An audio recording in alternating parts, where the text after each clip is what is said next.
Constant data container data storage ആണ്, വേറെ അതിൻ്റെ വാല്യൂ ചേഞ്ച് ചെയ്യാൻ പറ്റില്ല, നമ്മൾ കൊടുക്കുന്ന വാല്യൂ ചേഞ്ച് ചെയ്യാൻ പറ്റില്ല എന്നുള്ളത്.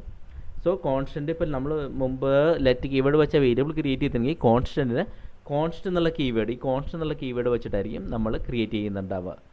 ഓക്കെ, സോ കോൺസ്റ്റ് ഈ ടോട്ടൽ യൂസേഴ്സ് ഈക്വൽ ടു 50 എന്ന് പറഞ്ഞിട്ട് നമ്മൾ കൊടുത്തു ഇപ്പോൾ നമ്മുടെ എക്സാമ്പിളിൽ.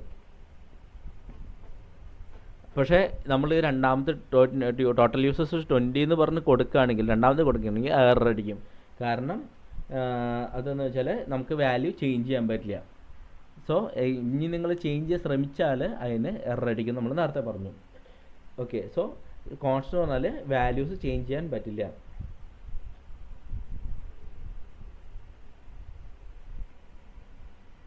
അപ്പോൾ കോൺസ്റ്റന്റ് ഇത്രേ ഉള്ളൂ നമ്മൾ കൊടുക്കാം. സോ ഇത് തന്നെ ലെറ്റിന് വരെ കോൺസ്റ്റ് യൂസ് ചെയ്യുക. പിന്നെ ആ വേരിയബിളിൻ്റെ പേര് എന്താണെന്ന് വെച്ചാൽ, അല്ലെങ്കിൽ